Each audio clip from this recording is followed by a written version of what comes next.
پاکستان میں سیاسی اور معاشی عدم استحکام پیدا کرنے کی کوششیں اور جرمنی واقعہ۔ جرمنی میں پاکستانی سفارت خانے پر حملے میں افغانوں کے علاوہ کون لوگ ملوث تھے؟ اس واقعے کے لیے جرمنی کا ہی انتخاب کیوں کیا گیا؟ کالم: ملک میں دہشت گردی کے مسلسل واقعات، بجلی کے بلوں اور اشیاء ضروریہ کی قیمتوں میں ناقابل برداشت اضافہ، بنوں کے واقعات اور جرمنی میں پاکستانی سفارت خانے پر حملے کے علاوہ بعض لوگوں کی طرف سے ملک میں سیاسی اور معاشی عدم استحکام پیدا کرنے کی کوششیں انتہائی تشویشناک صورتحال کے اشارے ہیں۔ کالم نگار ایس اے زاہد اپنے کالم میں اس تشویش کا اظہار کرتے ہوئے لکھتے ہیں کہ اگر اب بھی اس تمام صورتحال پر فوری توجہ نہ دی گئی جیسی کہ دینی چاہیے تو خدا نہ خواستہ حالات قابو سے باہر ہونے کا خدشہ ہے۔ صرف مذمتی اور دفاعی بیانات سے اب کام نہیں چلے گا۔ آپریشن عزم استحکام بھی حکومتی لیت و لعل اور خاموشی کی وجہ سے تاخیر کا شکار ہے۔ اگر چند ایک سوشل میڈیا ورکرز کو تحویل میں لینے سے حالات میں بہتری آ سکتی ہے تو پھر ملک بھر میں ایسے تمام ورکرز کو فوری گرفتار کرنا چاہیے۔ ملک میں عدم استحکام کی کوششیں کون لوگ کرتے ہیں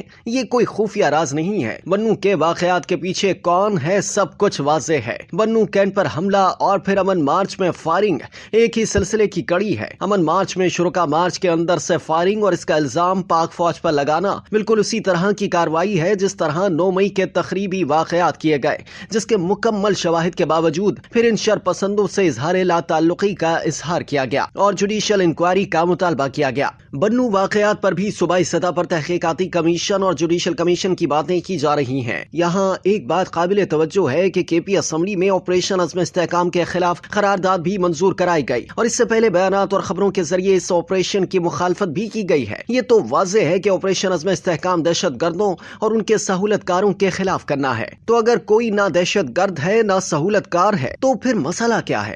جہاں تک اس آپریشن سے عام شہریوں کے متاثر ہونے کا پروپیگنڈا ہے تو یہ واضح کیا جا چکا ہے کہ ایسا 1% بھی ہونے کا امکان نہیں ہے۔ پھر کیا اس آپریشن کی مخالفت کرنے والے ملک سے دہشت گردوں کا صفایا، عوام کا تحفظ، ملکی امن اور استحکام نہیں چاہتے؟ اگر آپریشن میں تاخیر نہ ہوتی تو بنوں جیسے واقعات بھی نہ وقوع پذیر ہوتے۔ کالم نگار نے جرمنی کے شہر فرینکفرٹ میں پیش آئے واقعے سے متعلق لکھا کہ افغانستان کے جھنڈے اٹھائے چند دہشت گردوں نے پاکستانی سفارت خانے پر دھاوا بول دیا۔ سفارت خانے پر لگے پاکستان کے پرچم کی بے حرمتی کی اور امارات کے اندر توڑ پھوڑ کیے۔ تاثر یہ دیا گیا ہے کہ واقعے میں ملوث شرپسندوں میں افغان شامل ہوں گے، لیکن اسی آڑ میں چند دیگر لوگ بھی شامل ہو سکتے ہیں جن کی نشاندہی کرنے پر کام ہو رہا ہے۔ اس واقعے سے یہاں چند سوالات بھی پیدا ہوئے ہیں کہ اگر اس میں دیگر لوگ بھی شامل تھے تو وہ کون تھے؟ ان کا تعلق کس ملک اور کس جماعت سے تھا؟ دوسرا سوال یہ ہے کہ اس واقعے کے لیے جرمنی کا انتخاب کیوں کیا گیا؟ تیسرا سوال یہ ہے کہ جرمنی پولیس نے بین الاقوامی قوانین کے مطابق ان بلوائیوں کو واقعہ رونما ہونے سے پہلے ہی کیوں نہ روکا، نہ ہی گرفتار کیا؟